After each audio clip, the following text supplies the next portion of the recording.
교회력에 따른 PPT 매일 말씀 묵상 2021년 4월 8일 목요일입니다.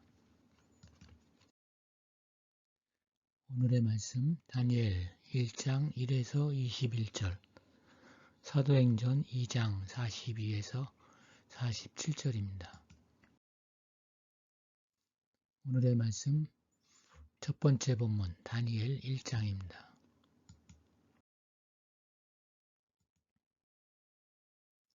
바벨론의 포로로 잡혀간 다니엘은 뜻을 정하여 더러운 이방 문화로부터 자신을 지키기로 작정하였습니다. 뜻을 정하여 라는 말은 직역하면 마음을 결정하여 라는 뜻입니다.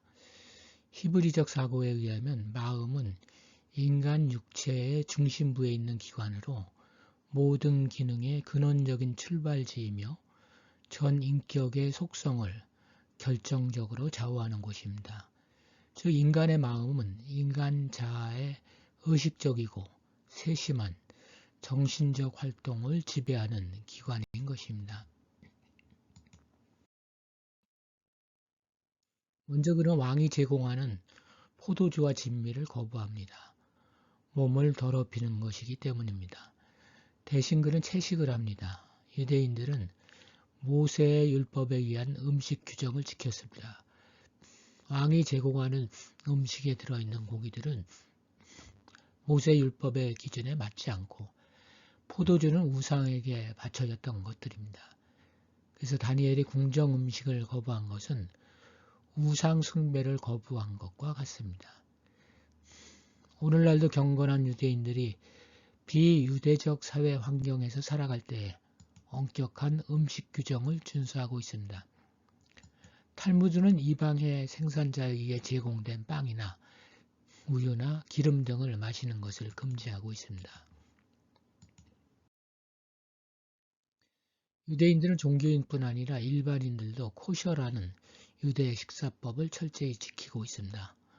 코셔 규칙에 따르면 되새김질하고 발굽이 갈라진 동물만 먹을 수 있습니다. 소와 양, 염소, 사슴이 이에 해당합니다. 돼지는 발굽이 갈라졌으나 되새김질을 하지 않아 돼지고기는 먹지 않습니다. 고기의 피는 충분히 빼내야 하며 유제품과 육류는 동시에 섭취하면 안 됩니다.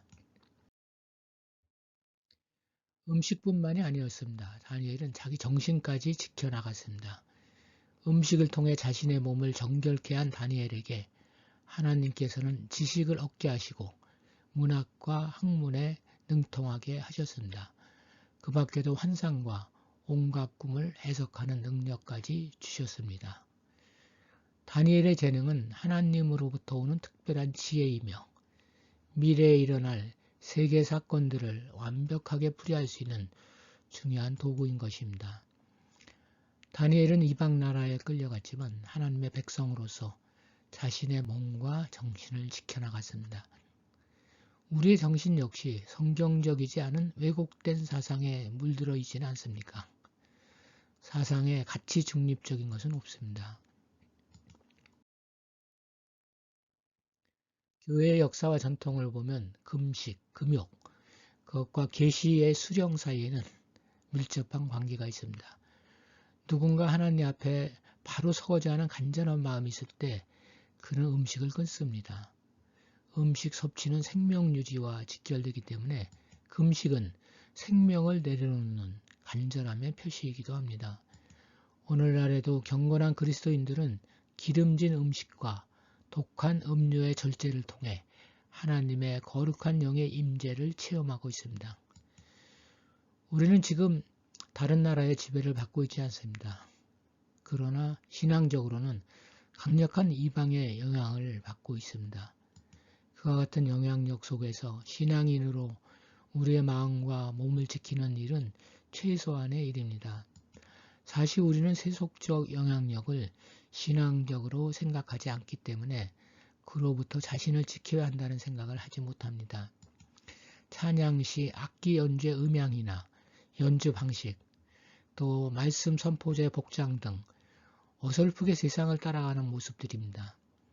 어느 신학교의 채플에서는 스마트폰을 들여다보고 과제를 하고 화장을 하고 음식을 먹습니다. 예배가 집회가 되어 자유롭게 된 것입니다. 불신앙의 풍조는 우리에게 익숙한 것, 당연한 것들을 통해 우리 안에 스며듭니다. 그래서 우리의 몸과 마음의 일부가 되어 아주 자연스러워집니다. 하나님께서는 내게 어떤 몸과 마음을 원하실까요? 그리고 어떤 가치관을 갖기 원하실까요? 오늘의 말씀 두 번째 본문 사도행전 2장입니다. 종종 초대교회로 돌아가자라는 표어를 봅니다. 초대교회는 만만한 것이 아닌데 요즘 교회가 과연 그럴 수 있을까 하는 생각이 듭니다.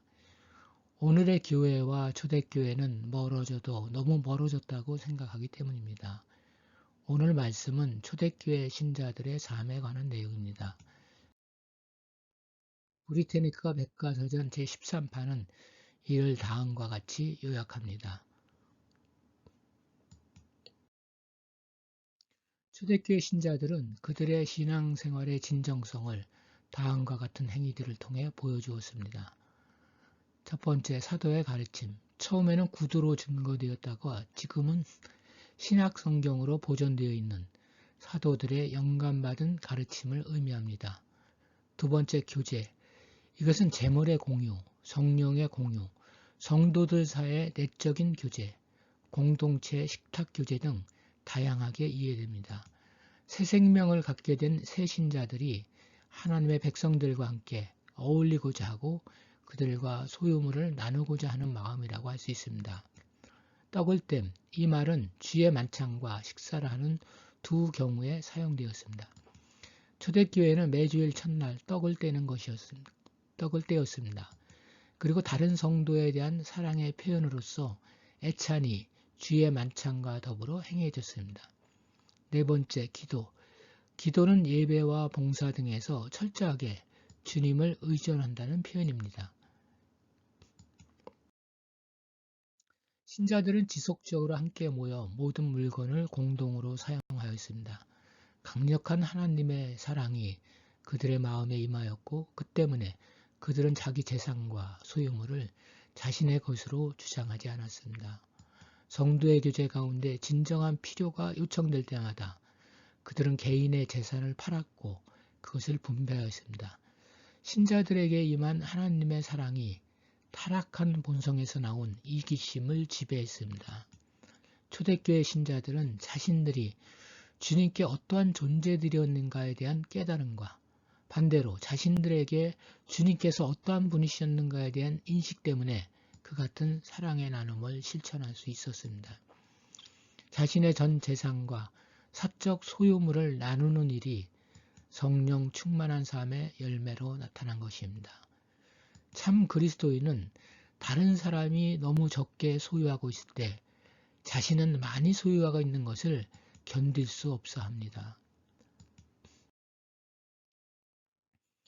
그리스도교 공동체 하나인 부르도호프가 초대교회의 공동 소유제를 따릅니다.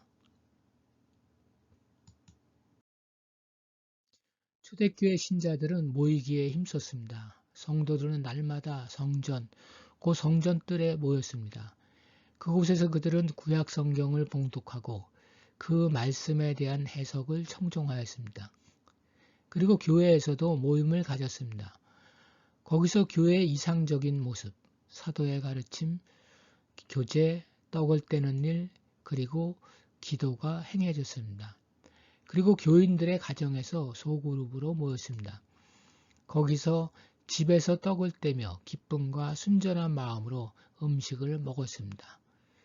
성도들이 가정에서 모일 때 떡을 떼는 성찬과 음식을 먹는 공동 식사가 있었습니다. 이러한 식탁 교제는 하나님을 찬양하는 가운데 이루어졌습니다.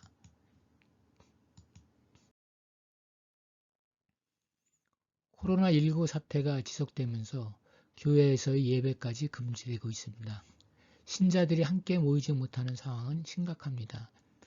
모임이 없는 곳에는 초대교회의 모습인 가르침, 교제, 성찬 등은 성립되지 않습니다. 코로나19 사태 이후라고 해서 사정은 크게 나아질 것 같지 않습니다. 그랬을 때 모임이 없는 교회를 교회라 할 수 있는가라는 물음이 생깁니다. 물론 신자 한 사람 한 사람의 교회라고 하지만 그렇다고 함께 모이는 교회와 동일시할 수는 없습니다. 교회는 위기를 맞았습니다. 그럼에도 획기적인 어떤 대안이 있기 전까지는 교회에 협조하면서 우리가 할 수 있는 것들을 적극적으로 하는 수밖에 없을 것 같습니다. 교회의 형태가 어떤 변화를 겪든 교회라면 초대교회의 가르침, 교제, 성찬, 그리고 기도의 사명은 필수적이기 때문입니다. 그리스도인으로서 우리는 세상의 강력한 영향권 안에서 살아갑니다. 자칫 방심하면 그 자장 안에 끌려들어가 중심을 못 잡고 흔들릴 수 있습니다. 교회 역시 마찬가지입니다. 초대교회 역시 마찬가지였습니다.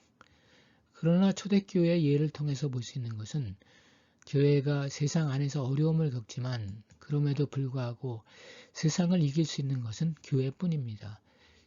우리가 이 세상을 이길 수 있는 방법 중에 하나는 교회 안에 굳건히 발을 디디고 있으면서 우리 각자가 교회의 역할을 하는 것입니다. 더욱 말씀을 가까이 하여 다른 신자들과 교제하며 주님의 임재를 구하며 기도하는 것입니다. 교회가 세상으로부터 우리를 구하며 우리는 교회를 교회답게 세우며 세상을 변화시켜 나가야 합니다.